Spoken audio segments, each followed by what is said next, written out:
everybody. Thank you for tuning into the GSMC Hoops and Heels Women's Sports Podcast, brought to you by the GSMC Sports Network. My name is Samantha Genzer, and I will be your show host for you guys today. We have a great show for you guys. I'm very excited. I am so sorry I was unable to film on Monday like normal, but I am so happy to be back, and I'm really excited for today's show because we had a lot of Olympic trials this weekend that we need to talk about. So, the show is going to be very much Olympic trials heavy. We will be starting by recapping recent WNBA games to start.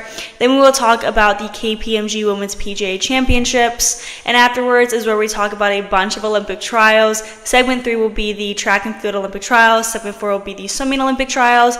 And then lastly, segment 5 will be the Diving Olympic Trials. Before we start, I would like to ask that you like and follow the show, and to become a part of our show to tip and donate using the link gsmcpodcast.net. Also, we do get a number of questions from viewers that come in during the show, so to ensure that your questions get read on the air, I ask that you use the tips and donation link at gsmcpodcast.net with your questions. This puts your questions at the top of the list so that I see it, and also it really helps the show. Again, the link is gsmcpodcast.net. Now, let's get started. I hope you guys enjoy today's content. Okay, so we're starting today's show by recapping the recent abbreviations are hard, guys. The recent WNBA games. We will start with the Friday, June 21st games and go to the Sunday games. The first game we're going to talk about is the Atlanta Dream v. Indiana Fever game, where the Fever absolutely dominated the game. And Caitlin Clark actually made history as the third fastest in WNBA history to reach 100 career assists. The final score was 91-79. Alyssa Smith had 21 points and 9 rebounds, and Caitlin Clark added 16 points and 7 assists. Indiana scored a season-high 35 first-quarter points to build a 10-point lead after shooting 70% from the field. Clark made her fourth three-pointer in Indiana's 10th to extend the lead to 71-60 midway through the third quarter. It came during an 11-3 run that ended in a 79-62 lead. The Fever cruised in the fourth. Kelsey Mitchell added 10 points, and Aaliyah Boston had 10 points, 10 rebounds, and 3 blocks for Indiana, which won its fourth straight game. So this is their fourth straight game, which is really huge for them because I believe they haven't had 3 straight winning games since 2015. So fourth, that's huge. Katie Lou Samuelson added 10 points off the bench. Tina Charles scored a season-high 24 for her 37th career 20-point game to lead Atlanta. Alyssa Gray added 19 points, and Haley Jones scored 12. The next game that day was the Las Vegas Aces v. Connecticut Sun, and the Aces seemed to have their group back in this game as they took the win 85-74. Asia Wilson had 26 points and 16 rebounds. And Kelsey Plum added 18 points. It was Wilson's fourth game this season with 25-plus points and 15-plus rebounds, one shy of Tina Charles' double WNBA record of 5 set in 2021. Wilson also reached 20-plus points for the 19th straight regular season game. Las Vegas' double-digit lead was trimmed to 7 points midway through the third quarter, but the Aces closed on a 9-3 run for a 63-50 lead. They opened the fourth on a 7-3 run to make it 70-53. Alicia Clark added 11 points off the bench for Las Vegas. Kaya Stokes grabbed 10 rebounds to help the Aces dominate the glass. Now on the other side, Jajana Carrington scored 11 of her 19 points in the third quarter, and Breonna Jones added 18 for Connecticut. Alyssa Thomas, who was called for her fourth foul in the third, finished with 6 points and 7 assists. Dewana Bonner, averaging a team-high 17.5 points per game, was held to 6 points on 2 of 10 shooting. On Saturday, we saw the New York Liberty beat the Los Angeles Sparks 98-88. Brandon Stewart had 33 points, 7 assists, and 6 blocks. Sabrina Ionescu added 24 points, and Kayla Thornton had 20 for New York, which has won 10 of its last 11 games. Stewart made sure they sweep the 2 games. She had an incredible first half on both ends of the floor. Stewart scored 24 points and 5 assists to go along with 5 blocks. She became the first player in WNBA history to have over 20 points, 5 assists, and 5 blocks in a half. That's insane. Stewart, who also had 3 steals, made 8 over 10 shots from the field in the opening 20 minutes. Thornton hit a career-high 6 3-pointers, including 5 in the second half. New York was still missing guard Courtney Vandersloot, who has missed 7 games to be with her mom, who passed away over the weekend. And Vandersloot did return to the team Saturday and was warming up before the game. The Liberty were also still playing without Naira Sabali with a back injury and Benaha Laney Hamilton with a knee injury. Now, Dariqa Hamby scored 20 points to lead Los Angeles, and Los Angeles has its own injury issues with Cameron Brink, like we talked about. She's out for the season with a torn ACL in her left knee. And Azura Stevens still sidelined after having surgery on her left arm. Lexi Brown was also out with an illness, and the Sparks signed Queen Egbo to a hardship contract. Egbo arrived in New York late the previous night, and without any prep to make her a custom jersey, she wore number 44 with a white tape over the jersey name. Also on Saturday was the Dallas Wings v. Washington Mystics game. The final score was 97-69 with the Mystics coming out on top. The Wings are not looking sharp at all right now, which is really disappointing. Emily Engstler scored 10 of her career-high 23 points in the first quarter. Stephanie Dawson had her first double-double since 2022. Engstler made 7 of 11 from the field, hit 3 of 4 from three-point range, and grabbed 9 rebounds. Dolson finished with 16 points and a season-high 10 rebounds, and Carly Samuelson scored 17 points for Washington.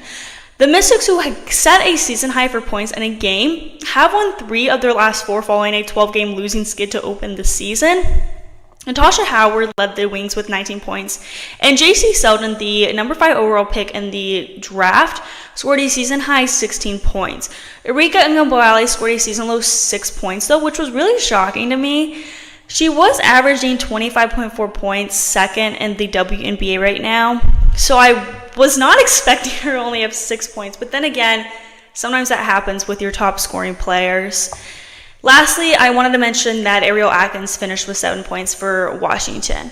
The last game on Saturday was the Phoenix Mercury v. Minnesota Lynx, and the final score was 73-60 with the Lynx at top.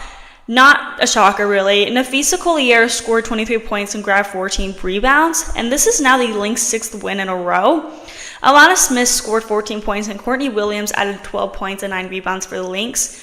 Natasha Cloud led the Mercury with 14 points and 5 assists. Rebecca Allen scored 11 points, and Brittany Griner added 10. Smith hit a three-pointer to make it 9-6 lead about midway through the first quarter, and the Lynx never again trailed. Diana Taurasi hit a pull-up jumper that got Phoenix even at 17 all moments into the second quarter, but Collier scored 6 points in a 12-2 spurt over the next 5 minutes to push the lead into double figures. Allen hit a three-pointer, and Cloud followed with a layup that cut the Mercury's deficit to 46-39 with about 4 minutes left in the third. But Collier answered with a three-pointer 13 seconds later, and Phoenix basically got no closer. Collier is one of 2 players in WNBA averaging at least 20 points and 10 rebounds per game. Lastly, let's talk about these Sunday games. The New York Liberty beat the Atlanta Dream 96-75. Sabrina Ionescu was the star player, with 26 points and 11 assists. Jonquel Jones added 15 points and 11 rebounds, while Brianna Stewart added 17 points, 8 rebounds, 6 assists, 3 steals, and 2 blocks for the Liberty, who have won 11 of their past 12 now. New York is off to the best start in franchise history, actually, and I do want to take an entire segment to talk about how I think if they might make the championships and my opinions on that, because right now, I guess you would say they are my favorite team right now because they're winning so much. Anyway, so Jones made a basket and Stewart followed with a three-point play that made it 12-7 midway through the first quarter, and Atlanta trailed the rest of the way. Jones hit a three-pointer with about a minute to go in the period to make it 27-16, and it was a double-digit game the rest of the way. Liberty made 36 of 70 from the field, which percentage-wise is 51.4%. Hit 10 of 25 from three-point range and went 14 of 15 from the free throw line. Atlanta has now lost 3 games in a row and 5 of its last 6. The Dream, who went into the game ranked last in the WNBA in scoring and field goal percentage, made 30 of 79 from the field, which is 38%. Including 2 of 12 from three-point range, which is 17%. Tina Charles led the Dream with 19 points, of course, and grabbed 7 rebounds. Cheyenne Parker-Titus added 10 points. The next game was another loss for the Dallas Wings, unfortunately. Stephanie Dawson scored 18 points to lead 5 Washington players in double figures. Carly Samuelson and Emily Engster scored 13 points apiece, while Maisha Hines-Allen and Ariel Atkins each added 12 for Washington, which swept Dallas in consecutive games. The Mystics have won 4 of their last 5 after opening the season with 12 consecutive losses. Dallas has now dropped 11 straight games. Angsler hit 3 of 3 from behind the arc, and Atkins finished with 7 assists, 3 steals, and 2 blocks. Ungabwale hit a 3-pointer to give the Wings 10-point lead with about 6 minutes left in the first half, and they took a 51-46 advantage into the break.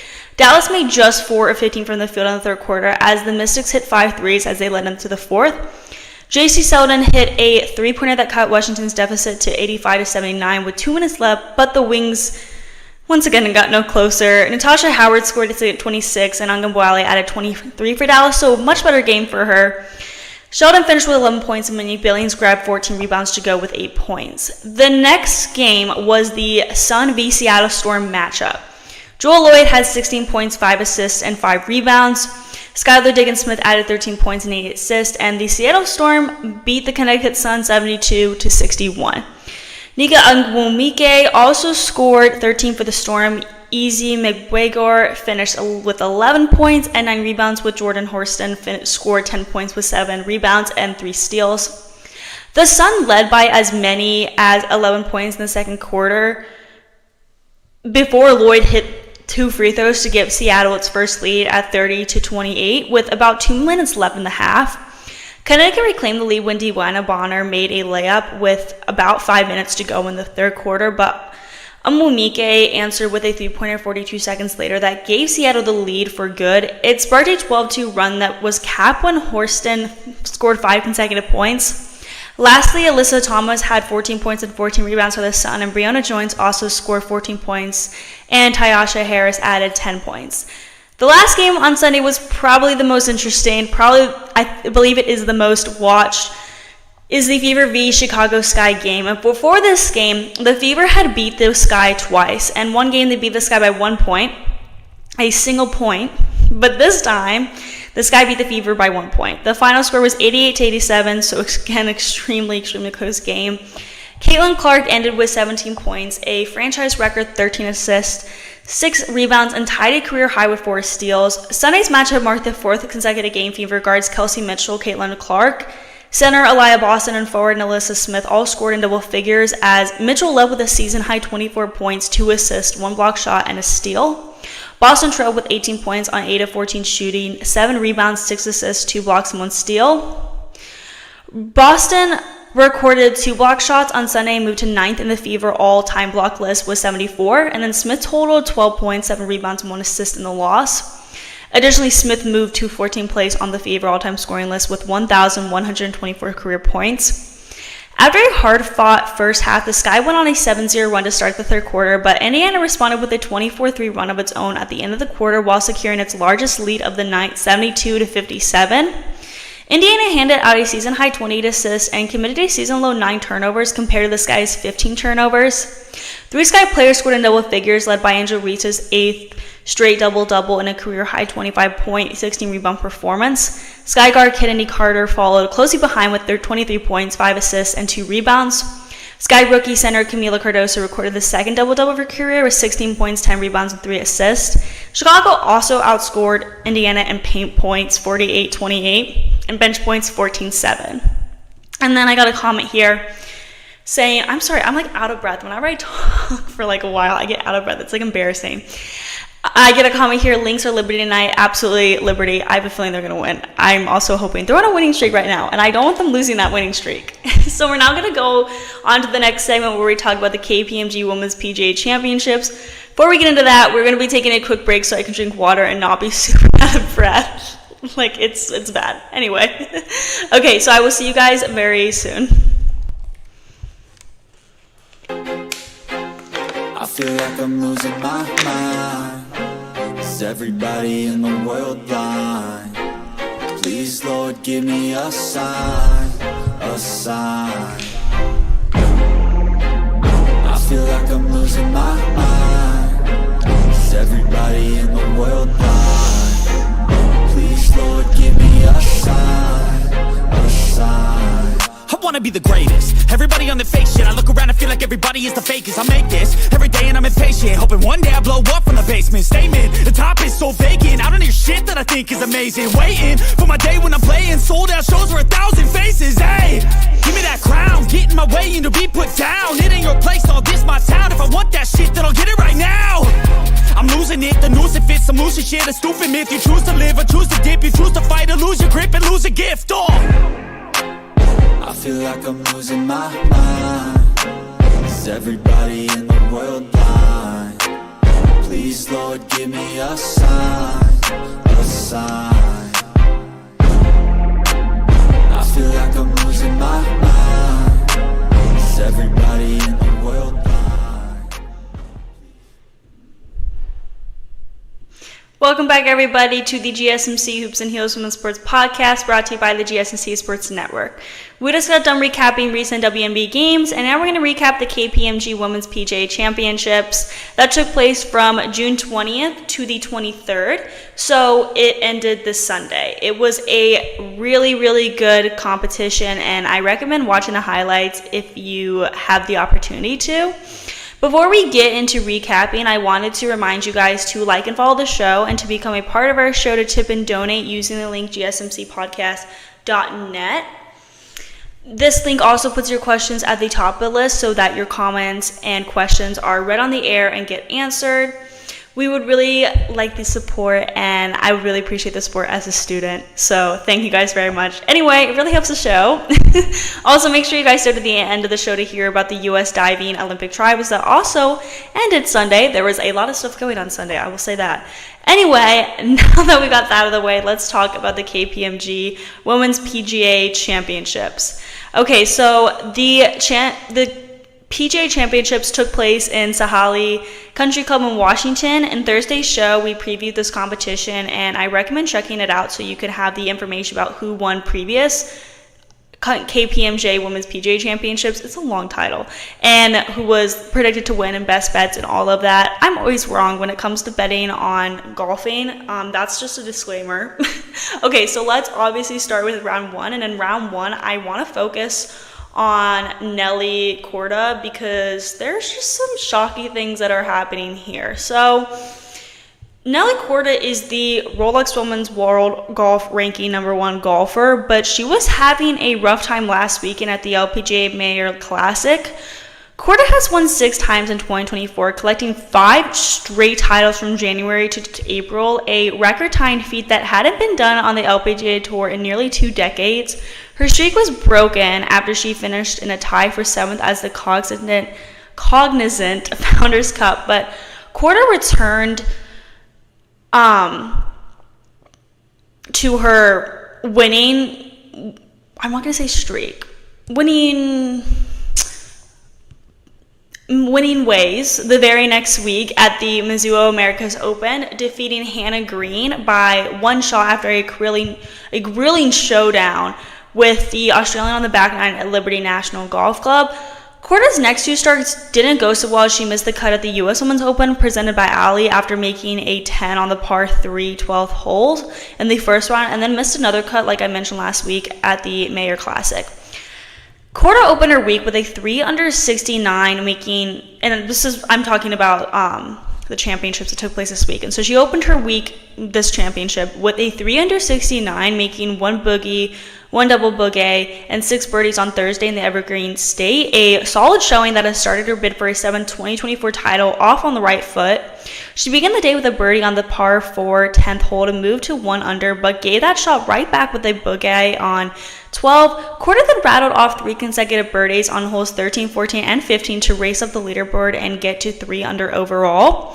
She cooled slightly after that stretch, making 5 straight pars before picking up her 5th birdie on the day on the par 4 3rd hole, now sitting at 4 under with 6 holes to play in Sahalee.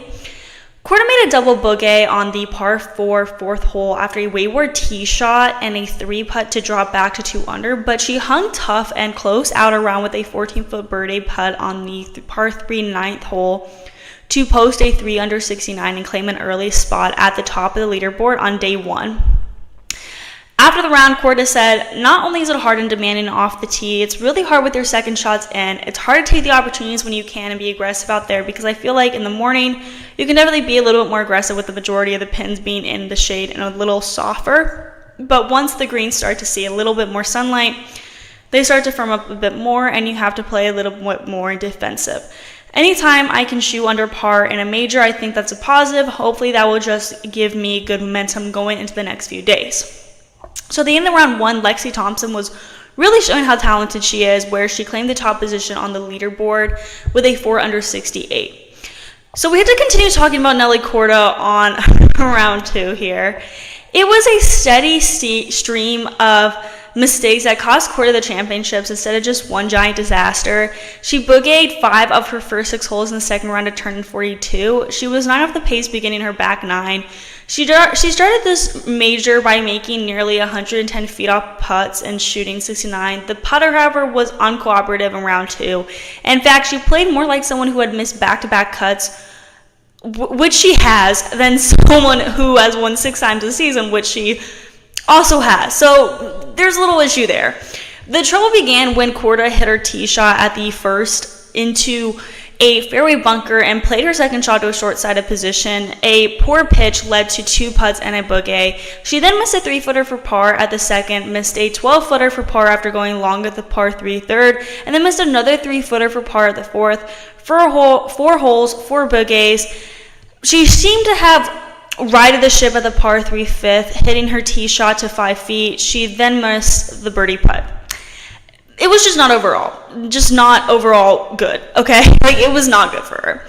Korda then found the left rough of the tee at the par 5-6 and had trouble escaping. Her second shot with a fairway wood only traveled 85 feet, and her third shot went 103 yards. After finally finding the putting surface, she missed the par save from 11 feet. 5 over on the day, 2 over for the championship, and 8 shots off the lead. Korda collects and par putts from inside 7 feet on number 7 and 8. But after going long on the green at par 3 and 9th, her par save from 15 feet clung to the lip and didn't fall. Her tap-in for the 6th bogey off the round was her 18th putt on the inward half.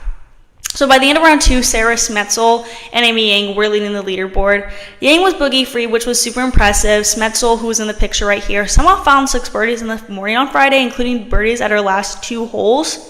Shot a day's best 5 under 67, and was first to post 6 under 138. Yang in the day's second to last group shot a rock steady 68, 1 shot back with 1 hole to play. Yang laid up well short of the green, then stuffed a wedge to tap in range at the par 5 18 to grab a share of the lead.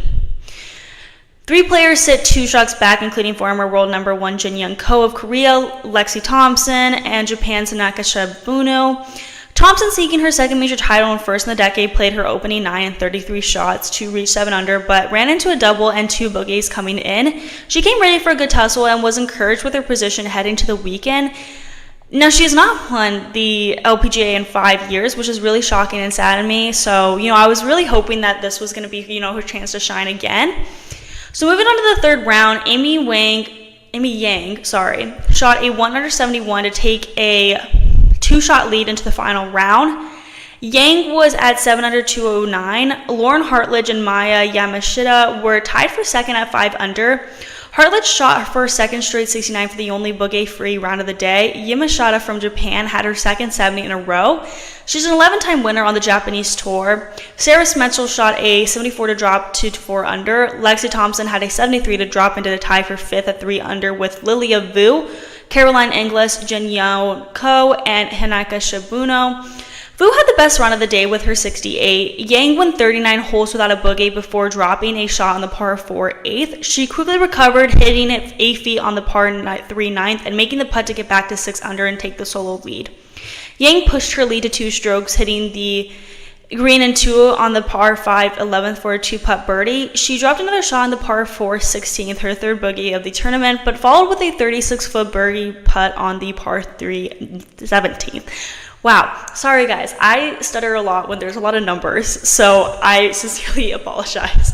Finally, in the fourth and final round, Amy Yang took home the victory. At 34 years old, she took control as the only player in the field without a round over par this week, earning a 3-shot victory over Jin Young Ko, Aaliyah Vu, and Mayu Yamashita for her first major triumph. Yang said, "I always wanted to win a major, and I came close several times, and I started doubting myself if I'm ever going to win a major before I retire because I've been on tour for quite a while. I'm so grateful and very happy to win a major." Yang's precision was impeccable. She successfully carved her ball through the towering trees and claustrophobic fairways of Sahalee. She held a 7-shot lead at one point on the back nine and had plenty of cushion to make it into the clubhouse atop the leaderboard.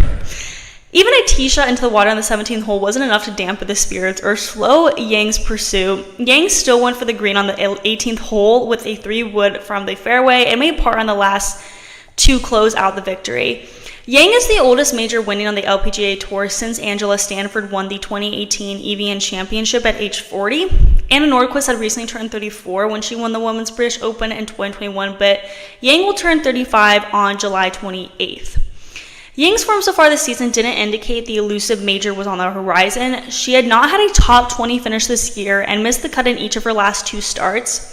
Yang was also dealing with a tight back throughout the week, and that was nagging a nuisance each day. But the challenge of Sahalee was the right test to make Yang's skills shine. She just has that natural talent. An approach shot to 2 feet on the opening hole for an easy birdie set the tone for the day.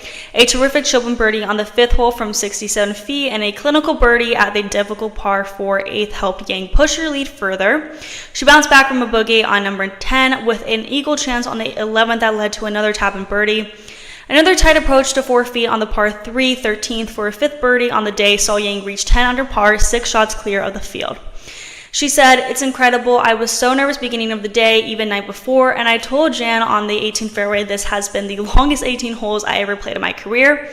I was that much stressed and felt pressure out there, but I think I managed to stay well and stay positive. And of course with him as well, he makes things light out there." And she was speaking about her nephew, I believe. Her sister's, that's what a nephew is. Oh my goodness. When it comes to like relative like names, like nephew, niece, I'm literally always like, wait, how are you like related? I can never remember. Anyway, when Yang chipped in for birdie on the 5th hole, Hartledge answered with a 45-foot birdie putt from off the field of the green to remain just a shot back of the lead. A beautiful bunker shot to inside 5 feet gave Hartledge a birdie look to match Yang at the top of the leaderboard on the 6th hole, only for a putt to do a 270-degree lip out to stay a shot back. The next 2 holes then catapulted Yang clear the full field. Hartledge had back-to-back double bogeys to fall out of contention after a pair of errant tee shots and scruffing gambling attempts spiraled away. Hartledge bladed a bunker shot across the green on the 7th hole and couldn't salvage the bogey. A chunk pitch on the 8th from short of the green also led to the double. Meanwhile, Yamashita had to make a baseball swing to strike her ball resting on the edge of a bunker from the fairway after her drive on the 8th and made double bogey as well to fall behind. Suddenly, Yang was all by herself well in front of the chasing pack. Lexi Thompson said of Yang, "So impressive. Words can't describe how great that is out here, especially with the wins today. She's playing amazing golf. So many players have. I mean, anybody that was under par, around even. It's a tough golf course. You kind of take even par and you're happy and you run. But she's played some great golf. Everybody knows how talented she is." So Thompson opened the day 4 shots back of Yang's lead, but had 4 boogies and 2 double boogies on her first 8 holes. But she bounced back with 6 birdies in her final 10 to get back to just 2 over on the day and climb back into the top 10. The victory for Yang also earned her spot on the South Korean Olympic team.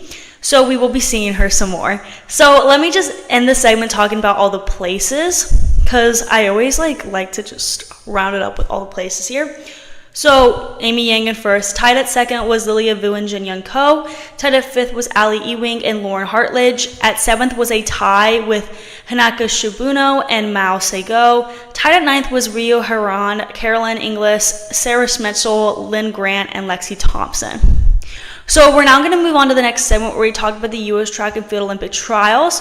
Before we get into that, we're going to be taking a very short break, so I will see you guys very soon. Looking for your daily fix of sports talk without having to pay for it? GSMC Sports Network is available on YouTube. Just search GSMC Sports Network. Get your fix of daily sports talk shows on YouTube, absolutely free. NFL, college football, NBA, MLB, MMA, UFC, fantasy football, and so much more. GSMC Sports Network has shows running all day long, with new sports shows starting every 2 hours. Just like on your favorite cable sports channel, except GSMC Sports Network is absolutely free. Just search GSMC Sports Network on YouTube to catch one of your new favorite shows, like the GSMC College Football Podcast, Chip Shot Football Podcast, Hoops and Heels Women's Sports Podcast, GSMC Basketball Podcast, and so many more. Check it out for yourself. GSMC Sports Network, now available on YouTube absolutely free. Search GSMC Sports Network on YouTube right now.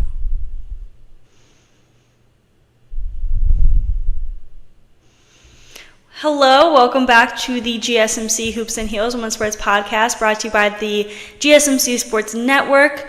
We just got done talking about the KPMG Women's PGA Championships, and now we're going to talk about the U.S. Track and Field Olympic Trials. Okay, this is like my favorite segment of the day. I was counting down the days for the Track and Field Olympic Trials, so I'm so excited to finally be talking about them.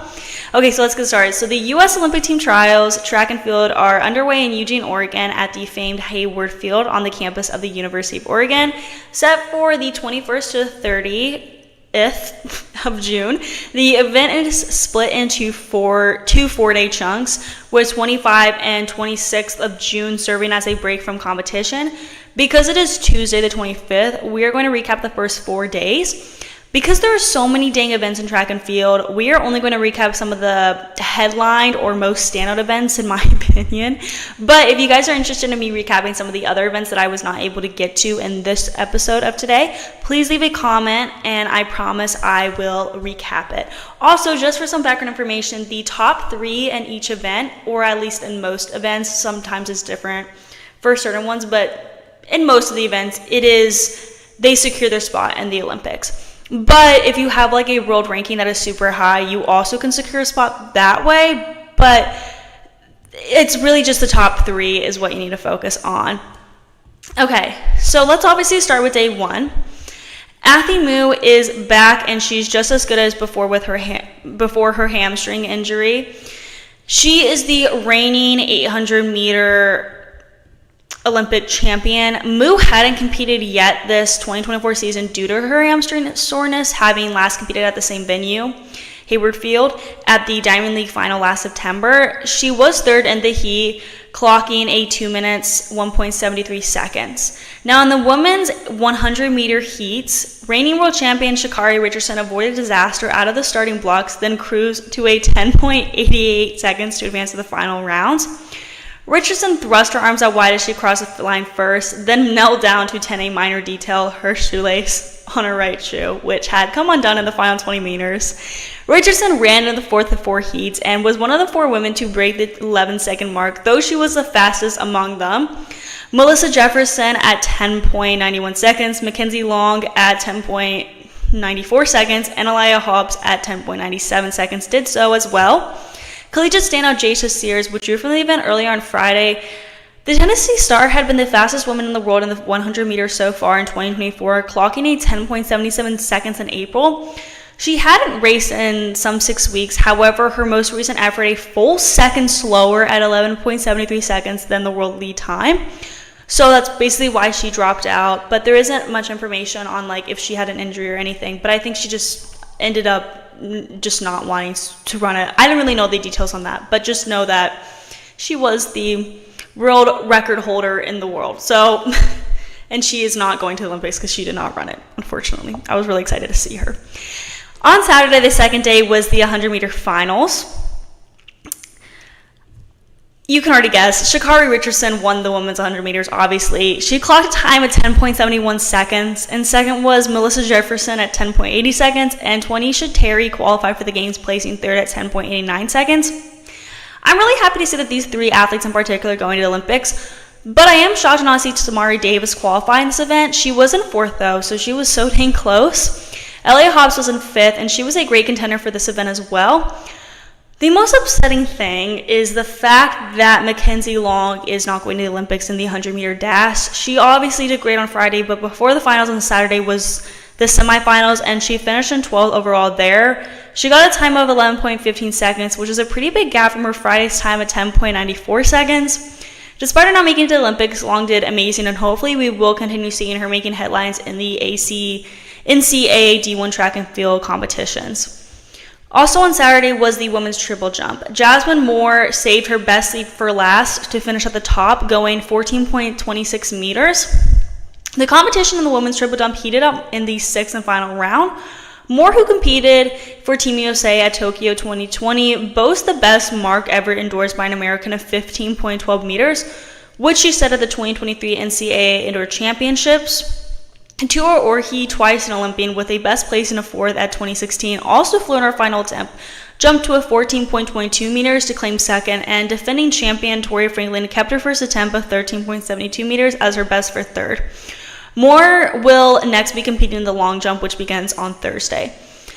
Elsewhere, the women saw finalists advance on the field in the high jump and on the track with the 400 meter. Sana Barnes was flawless throughout 3 jumps to clear 1.83 meters to lead after the high jump qualifying, with two-time Olympian Vashti Cunningham opting to sit out until the 1.83 mark, which she cleared on the first attempt. Cherry Huffnagel was also 3 of 3 on her attempts. 10 women in total cleared the 1.83 meter mark. Those women were also Giseona Guerra-Holt, Jenna Rogers, Rachel Glenn, Jamari Drake, Emma Gates, Erika Harbour, and Saria Willis. In the 400 meter dash, Shamir Little turned heads just by showing up on the track after saying she would scratch from the semis to focus on the 400 meter hurdles in the coming days. Instead, she raced in 50.16 seconds, the 4th fastest effort of the day to qualify into the final. Caitlin Brown clocked a time of 49.71 seconds, and Kendall Ellis was at 49.81 seconds, and Aaliyah Butler was at 50.01 seconds. They were in the top 3 with the women's 400 meter final set for Sunday. I just realized I do not have the picture of the 400 meter in here. Oh, never mind. I guess it's right. That might be later. Okay, anyway, guys, I'm so sorry about that. Just ignore that. Moving on. Okay, so Butler is from the University of Georgia, and I'm so happy to see that she's doing great so far in the trials.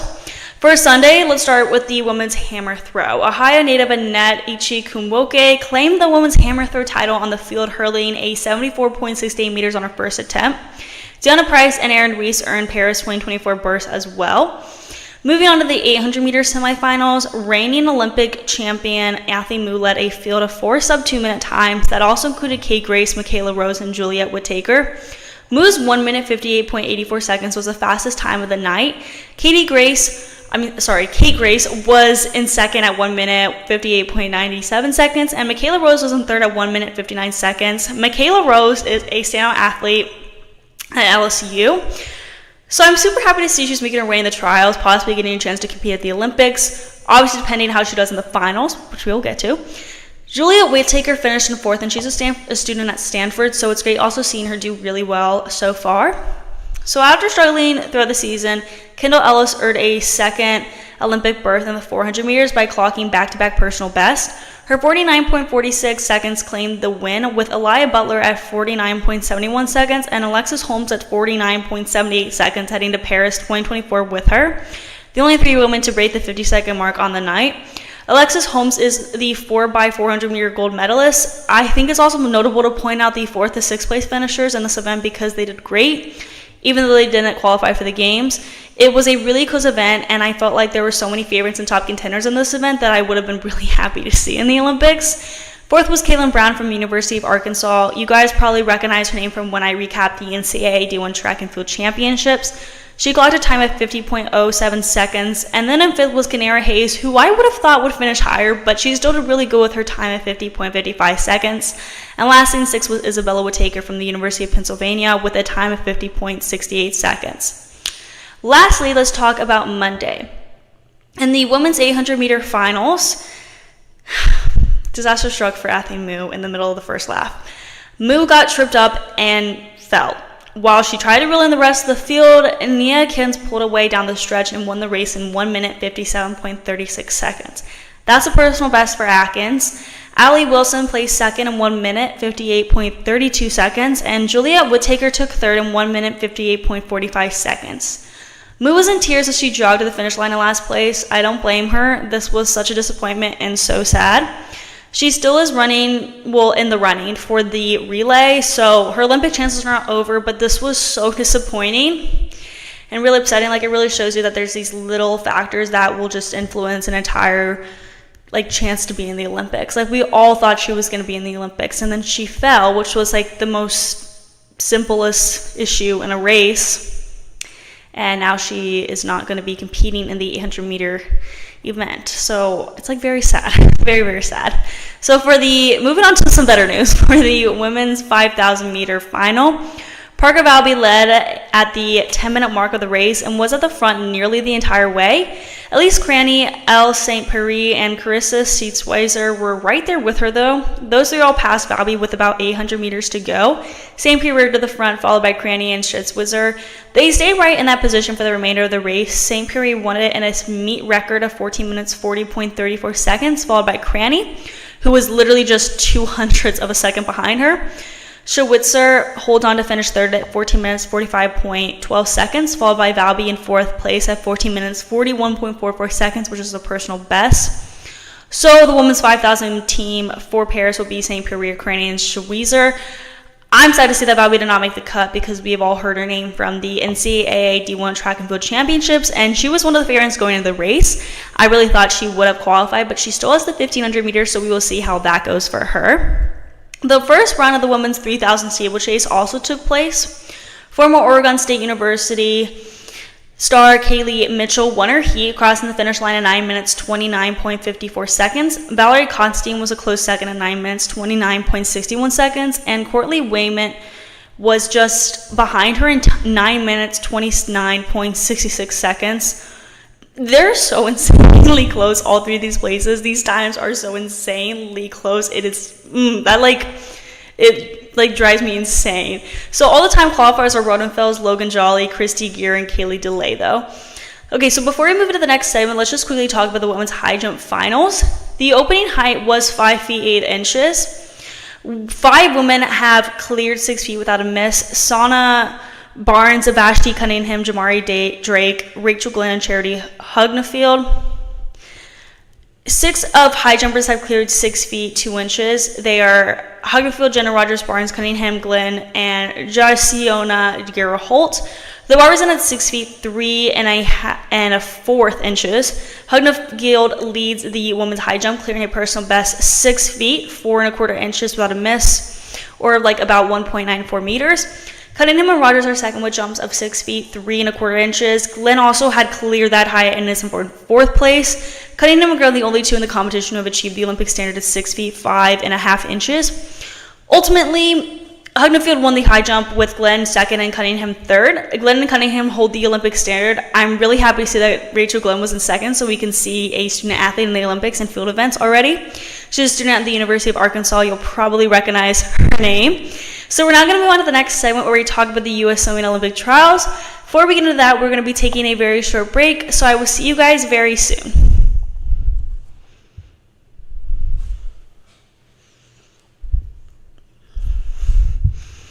For the best and latest podcasts available anywhere, go to the podcast app on your cell phone and type in GSMC to access free content-rich podcasts on health and wellness, book reviews, sports, entertainment, relationships, social media, movies, technology, finance, and even weird news. Subscribe and download the GSMC Podcast Network's family of shows, available everywhere podcasts are found.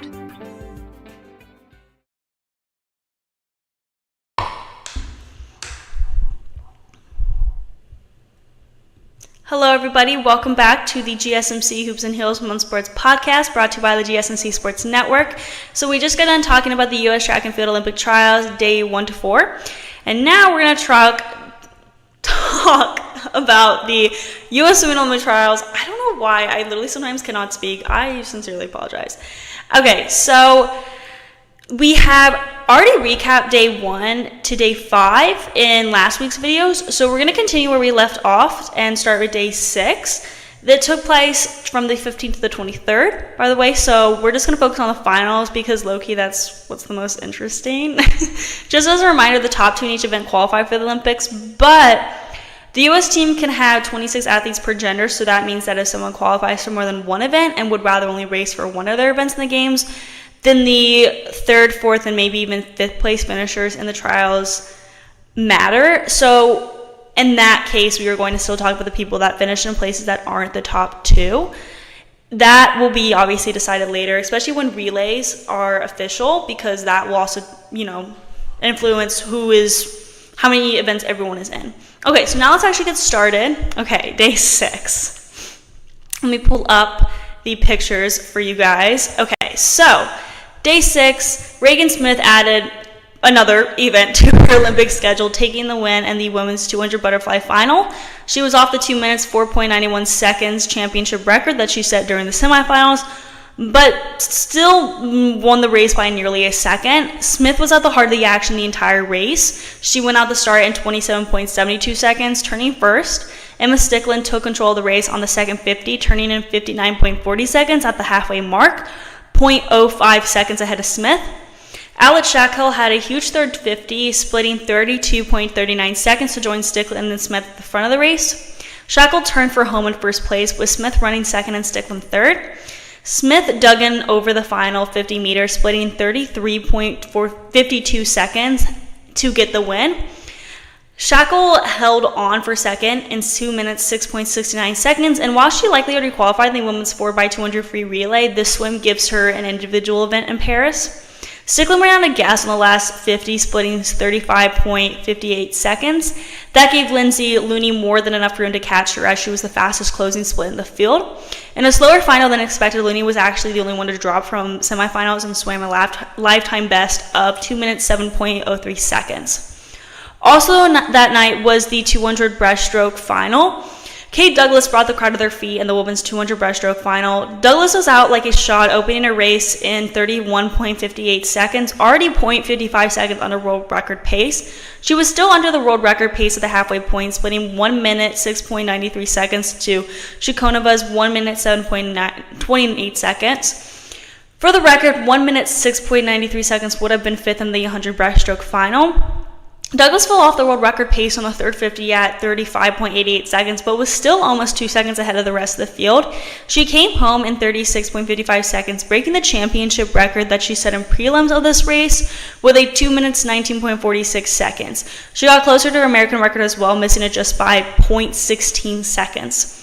The race for second was between Lily King and Alex Walsh. King was ahead of Walsh for the first 100 meters, but Walsh turned on the gas during the third 50 with a 36.43 split, making the final turn 0.72 seconds ahead of King. But the Indiana native came charging home, throwing down a field best 36.50 on the closing 50 to get her hands on the wall ahead of Walsh in 2 minutes, 21.93 seconds. Walsh finished in third in 2 minutes, 22.38 seconds, showing a new lifetime best. Okay, now I know I said that we were only going to talk about the finals, but the women's 200 backstroke semifinals was really interesting, and it was a moment in the spotlight for Regan Smith once again, so I wanted to mention it. Less than an hour after the 200 butterfly final, Smith was back up for the 200 backstroke semifinals. She improved from her prelim swim by 2.89 seconds, powering ahead of the rest of the winners in her semifinal with a 2 minutes, 6.41 seconds. Good for the fastest time heading into the following night's finals. She took the win in the second semifinal, almost a second ahead of Claire Curzon, who posted a 2 minutes, 7.47 seconds to qualify the final. In third, Tokyo Olympian and 2022 world silver medalist Phoebe Bacon won the first semifinal, improving her season best by 0.01 seconds. She earned the win in that semi ahead of Katie Grimes, who was doing well in her 200 backstroke side quest. Grimes broke 2 minutes, 8 seconds for the first time that night, swimming a 2 minutes, 7.75 seconds. She's sitting fourth right now, or then, and could challenge for a roster spot in this race, considering how she would do in the finals, which we will talk about. So it took 2 minutes, 8.87 seconds from Kennedy Noble to make it into the final. Though she missed the final, 14-year-old Audrey Devereaux swam a lifetime best of 2 minutes, 9.80 seconds to move up to the fourth all-time in the 13 to 14 age group. Let's now move on to the 200 backstroke finals of day 7. Regan Smith, obviously, no surprise here, took control of this race from the start. She opened in a 29.16 seconds, 0.18 seconds under Kaylee McCowan's world record pace. She picked up more time on the second 50 with a 31.28, flipping in 1 minute, 0.44 seconds, and 0.29 seconds ahead of McCowan. McCowan always brings a strong back half to races, and it was on the third 50 that Smith began to fall off the pace. But she still had a commanding lead of almost a second ahead of the rest of the field, where there was a close race developing for second between Claire Curzon and Phoebe Bacon. Smith said after the race that she ran out of gas on the final 50 meters, but she still held it together with a 32.90 split, the fastest in the field. She touched in 2 minutes, 5.16 seconds, earning her first Olympic 200 backstroke berth. Meanwhile, Curzon was running second for the first 185 meters of this race. She held just a 0.03 second advantage over Bacon, which looked bigger as they came down the stretch, but Bacon found an extra gear in the closing meters, splitting 32.92 seconds to Curzon's 33.02. At the touch, it was Bacon who became the two-time Olympian in 2 minutes, 6.27 seconds, getting the better of Curzon's 2 minutes, 6.34 seconds. Bacon's time now ranks 5th in the world this year.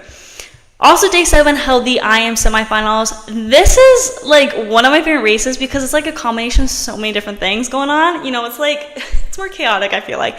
Anyway, at this point, I just am a hypocrite for saying that we're only going to talk about the finals. So, sorry about that. Anyway, so the first semifinal featured Tori Huss, Kate Douglas, and Beta Nelson. It was Huss who held the lead through the first 100 meters. She got out to a fast start on the butterfly leg, splitting 27.20, and backed it up with a 32.60 on the backstroke leg.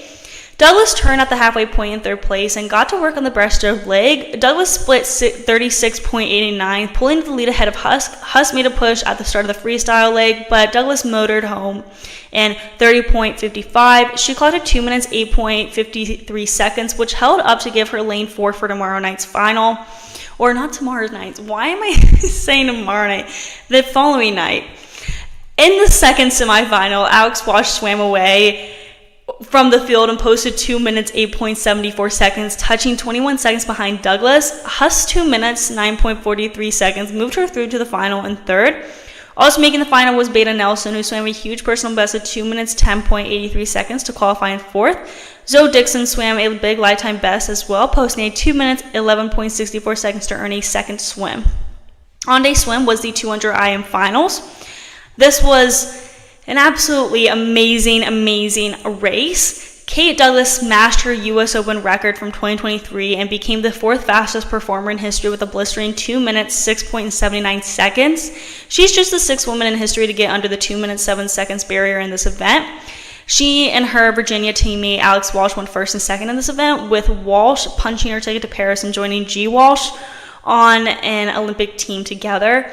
Douglas jumped on the race from the start. She opened the race in 26.78 seconds, about 5/10 under world record pace. By the 100, though, A. Walsh had inched up on Douglas. Douglas split 33.27 on backstroke to A. Walsh's 32.74, maintaining just a 0.13 lead.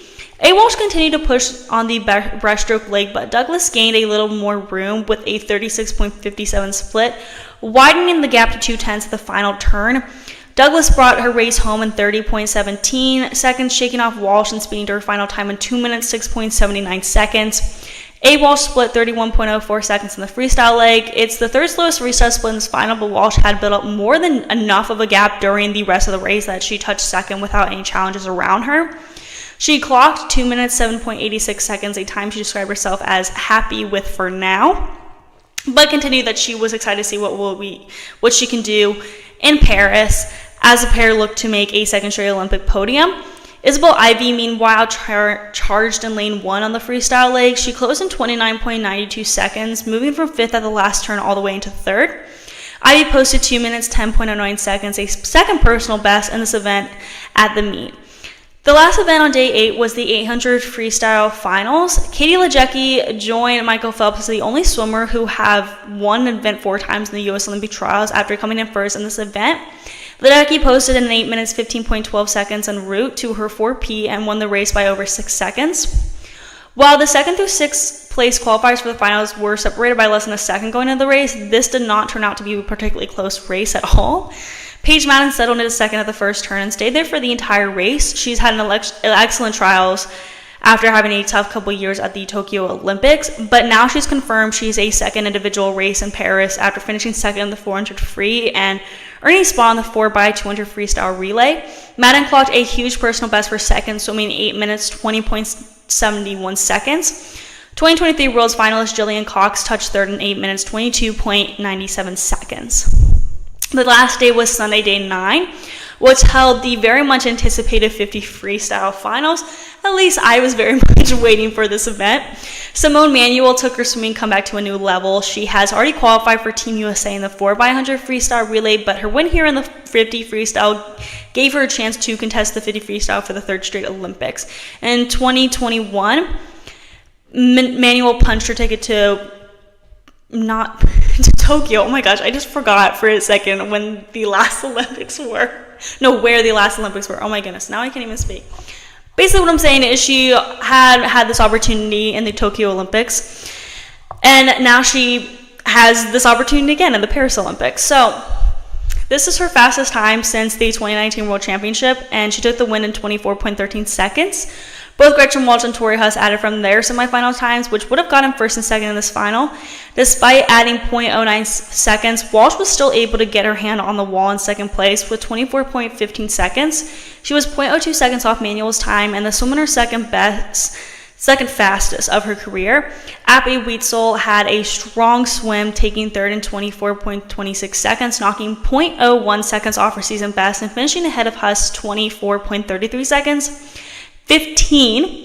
I'm repeating that, 15-year-old, like that's insane. 15-year-old Riley Arisman finished 5th in 25.62 seconds. Now I know she doesn't qualify for the Olympics, but she's 15 years old. That is insane. So we're now going to move on to our last segment of the day where we're going to talk about the U.S. diving Olympic trials. Before we get into that, we're going to take a short break, of course, and I will see you guys very soon.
Welcome back, everybody, to the GSMC Hoops and Heels Women's Sports Podcast, brought to you by the GSMC Sports Network.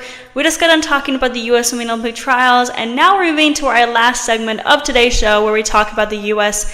Diving Olympic Trials. So let's just go ahead and dive in. No pun intended. Someone please laugh at that. I feel like that was took a lot of creative energy out of my brain. Anyway, so the trials took place from the 16th to the 23rd, and we recapped the first 2 days last week, so we were taking off where we left. There were no events on Wednesday, June 19th, so if it seems like the day 1, day 2, day 3, etc. don't match up, that would be why. Okay, so let's start with Thursday, June 20th. There was the women's 3-meter preliminary. Let me get up the images right here. Okay, so and later that night was the women's 3-meter semifinal. Sarah Bacon led this event on Thursday. She was consistent throughout her list and totaled 341.25 points. She trailed by Allison Gibson at 317.70 and Sophia Wurtzel with 313.55. Krista Palmer, the bronze medalist on springboard at the Tokyo Olympics, was 4th at 299.30.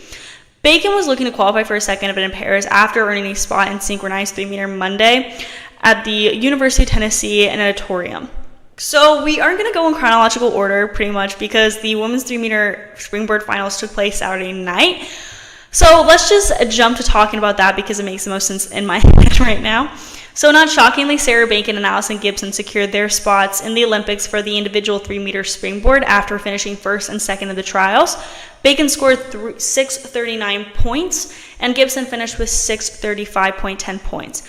Just 7.55 points separated first from third place heading into the last round of the 3-meter contest. Krista Palmer, once again the 2020 Olympic bronze medalist in 3-meter, finished third with 629.25 points. Gibson scored 70.50 points on her fourth round dive, a reverse 2.5 pike to take the lead by a tenth of a point over Bacon heading into the last round, while Palmer was only 7.45 points out of second. Palmer scored 69.70 points on a front 2.5 with 2 twists to set the stage in the last round. Gibson followed with 68 points on the same dive. Bacon dove last and performed the less difficult front 2.5 with 1 twist and came through with 72 points, the highest scoring dive by any diver in the final. Bacon led by 23.55 points after Thursday's semifinals, but she missed her second and third dives to tighten the gap. Gibson stepped away from diving after the 2020 Olympic Games, but Palmer, her synchro partner in Tokyo and at these trials, was among those who helped convince her to come back in the fall of 2023, and thank goodness she did. Gibson said, "Krista is everything to me. She literally called me back into the sport. I would not be standing here today if it wasn't for her. She has played an essential role in helping me grow as a person, as a competitor, as a friend. So much credit to her. The success is her success as well." And then Bacon said, "We have a lot of very good women 3-meter divers in this country. It's a very deep field. It's almost more stressful in the Olympic trials than it is overseas against the other countries, I would say, just because there's so many good female divers here in the U.S. I think my heart and everyone else's hearts kind of sunk during that event when I missed 2 dives pretty badly. My coach just said that I gave him a couple more gray hairs after that event. I was able to pull through on my last 2, which I'm really happy about. I got myself together, hit my last 2 dives, and was able to qualify for my second event. It feels great. I'm excited to get back to training a little more before Paris and get ready to roll." Let's now go back to Friday, where the women's 10-meter preliminary and semifinal took place.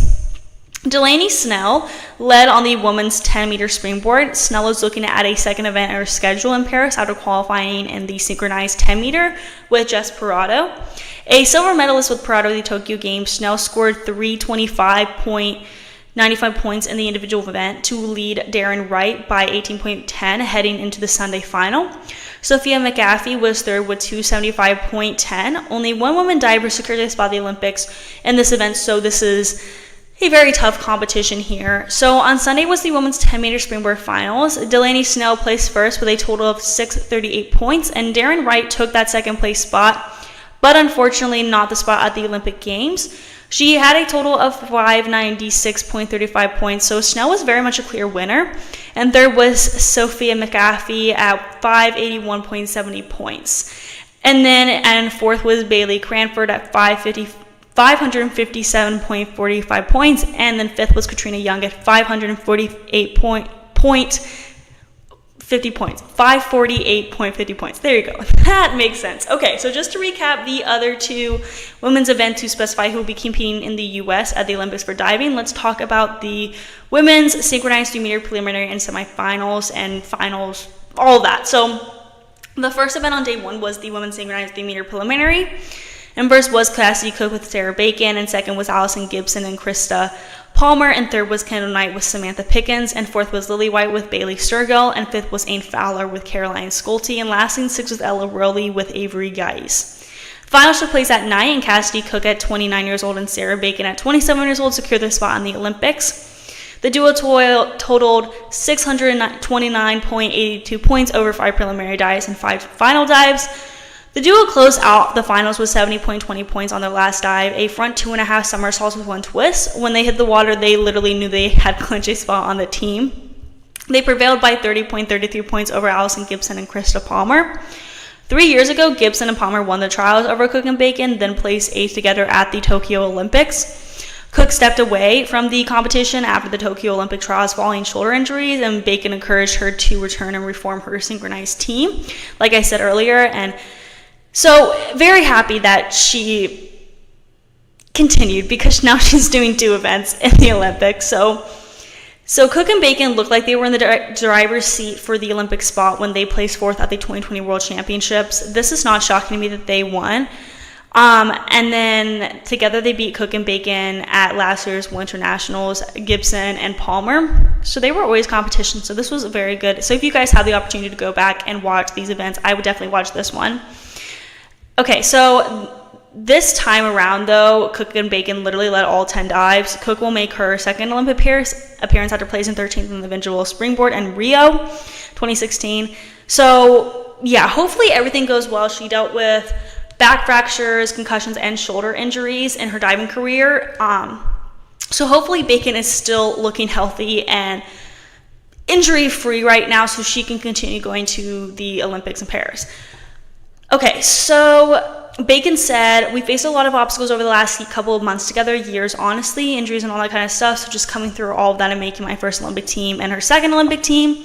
I don't have any words for it right now. The last Olympics were bittersweet. It was over COVID and I was one of the favorites to make that team, I would say, in both synchro and individual. It just lit a fire underneath me. Honestly, I was planning on retiring after the Olympics, so it kept me diving. I wanted to make an Olympic team. And then Cook said, it was that moment when all your hard work comes to fruition.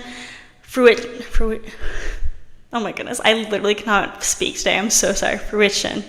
I think I'm saying that right. Anyway, sometimes that doesn't happen. You don't always get the result you want, and that's happened to us before. Once we landed in the water, we knew we landed in the water as Olympians and that we were going to Paris. We were just overwhelmed with emotion.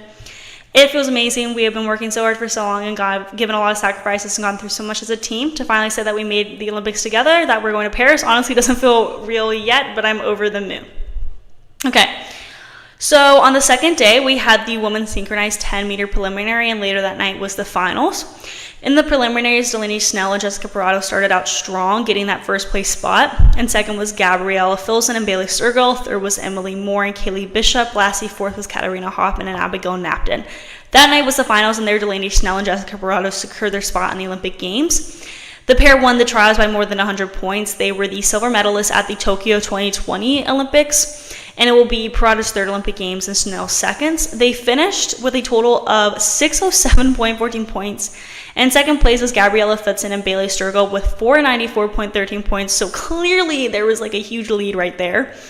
Third was Emily Moore and Kaylee Bishop with 477.39 points. And lastly, fourth was Katarina Hoffman and Abigail Napton with 458.43 points. Yeah, so based on the total scores, Schnell and Parado were clear winners. I'm happy to see that there's going to be, how do you say this? Like, by making sense? Oh my goodness, this is hard to say.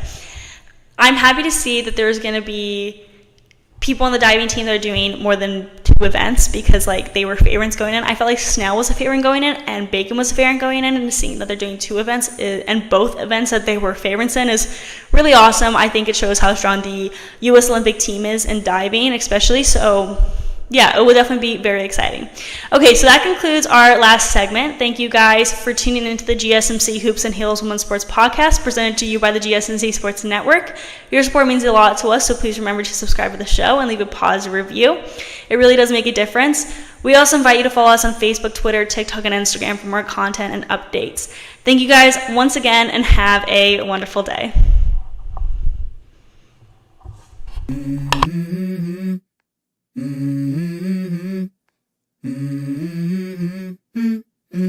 Let's go. I wake up to a little bit of drool on my pillow, feel like it's gonna be a bad day. Yeah, I'm tired of shit, and the coffee ain't hit yet. Damn, ain't that great. I don't wanna go to work.